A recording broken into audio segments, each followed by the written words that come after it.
Korean women's basketball, which aims to re-enter the semifinals in Asia, eventually ran against new. Korean women's basketball is aiming for the semifinals in Asia again for the first time in 2 years. The Korean women's basketball team will participate in the 2025 FIBA Women's Asia Cup in Shenzhen, China, which opens on the 13th and ends on the 20th. This year marks the 31st edition of the competition, which began in 1965. Korea, which has participated in all of the first competitions, has won 12 times in history, tied with China, which has appeared since 1976, but has been in fourth place for nearly a decade, behind Japan, which has grown fiercely since the 2010s after China, and Australia, which has been incorporated into Asian basketball since the 2017 tournament. In 2023, when qualification for the 2024 Paris Olympics qualification was required, it fell behind New Zealand and suffered the humiliation of not even reaching the semifinals for the first time in the history of the tournament.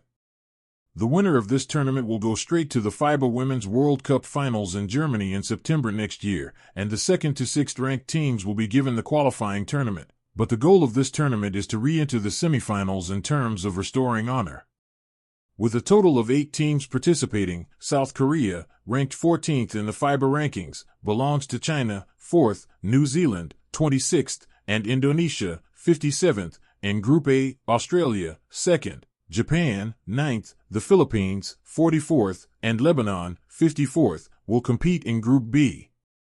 The first-place team in each group will go straight to the semifinals, and the 4 teams that ranked 2nd and 3rd will go to the semifinals through the semifinals. On the 14th, Korea's first game, the match against New Zealand is expected to be a de facto second-place match in the group and a gauge to reach the semifinals. China, which will meet on the 15th, is a difficult opponent to beat in reality, and the match against Indonesia on the 16th is expected to win. Only when they finish second after China can they meet in Group B's third place and the semifinal PO to create favorable conditions to determine their advance to the semifinals. In Group B, Australia and Japan are competing for first and second place, and the Philippines is expected to be third. New Zealand has a lower FIBA ranking than Korea, but it can now be said to be a strong player in Asian basketball that cannot be ignored.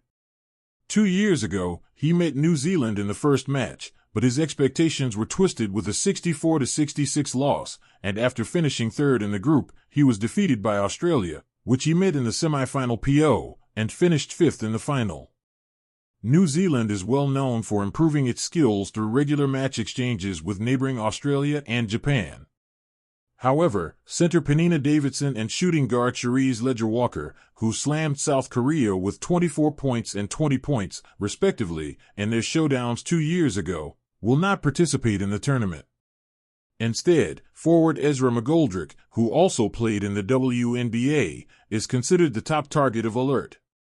FIBA also cited McGoldrick as a key player to fill the absence of the 2 players on its official website. South Korea ranked second with 4 wins and 1 loss at the William Jones Cup in Taiwan, which was a real inspection stage before participating in the Asian Cup, but it is worrisome that center Park Ji-soo was unable to play due to poor condition. However, while practicing, the key is how well he will perform in the 3 consecutive qualifying games. Ji-hyun Shinkan Isol Park Ji-hyun showed good condition in the Jones Cup, so we can fully expect it. As FIBA pointed out, how veteran Kim Dan-bai will take center stage after retiring from the national team is also a variable. Another point to watch is how well the newly selected players, including Hong Yoo-soon, Lee Myung-kwon, and Lee Ju-yeon, will perform inside and outside the national team.